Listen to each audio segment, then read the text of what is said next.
everyone! In this video, tuturuan ko kayo kung paano kumuha ng DTI online for your business registration. Punta lang kayo sa bnrs.dti.gov.ph. Dahil unang-unang kailangan para makapag-register ng business ay ang DTI. Kaya ito yung unang-una nating gagawin. This is for online sellers and also for non-online sellers. But ito yung gagawin natin for online seller. So, first is fill upan nyo lang lahat ng details na hinihingi dito. After ma-fill out, in-next nyo lang yung button. And then, input verification code na marireceive ninyo sa inyong email, nandun sa spam yan kadalasan. And click verify. Then, click proceed. Pagkatapos ay mamimili kayo kung ano ang scope na gusto nyo. Example is barangay, city, regional, or national. Kung saan nyo itatayo yung business nyo doon dapat. So, mas pinipili ko yung city kaysa sa barangay. Pag barangay, kung okay lang din naman yung barangay, so, ibig sabihin nun, yun yung scope ng business nyo. Doon kayo magpe-peso. Since online naman, so okay lang kahit barangay.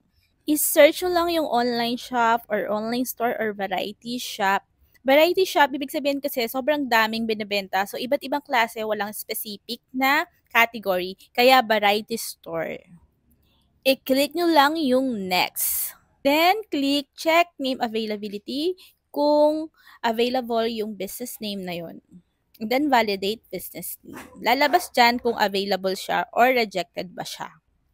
So, pass. Ibig sabihin, hindi siya reject. So, walang katulad, walang problema.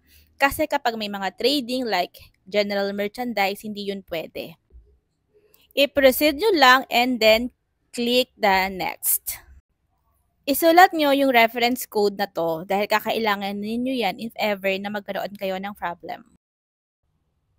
I-fill out nyo lang yung mga hinihinging information, business address, and personal information. Pagkatapos, fill upan, confirm, and proceed. Make sure na tama lahat ng information dahil kapag nagkamali kayo, magbabayad kayo ulit. So, walang edit-edit sa DTI. After nyan, pwede na kayo mag-payment through online. Pwedeng GCash or i-link nyo yung credit cards and debit cards nyo. Pwede rin Lanbank. At pwede rin Paymaya. So, automatic na yan na madededuct. I-click nyo lang yan. Automatic na magpuproceed na kayo for payment. I choose GCash. You will log in using your GCash PIN. May additional na 30 pesos para dun sa doc stamp or processing fee. And proceed nyo lang yan. Automatic na yan sa DTI direct payment. After yan, punta kayo sa email and input nyo yung verification code na in-email sa inyo and click nyo lang yung proceed para makuha na ninyo yung inyong online certificate ng DTI, including the receipts. Ito yung mag-a-appear after nyo ilagay yung verification code, undertaking certificate, and official receipt. So, yan yung tatlong makukuha ninyo. I-download nyo lang yung mga content, certificate, ayan yung makukuha ninyo, ayan siya. Yan yung DTI ninyo. So, ganun lang kadali kumuha ng DTI online.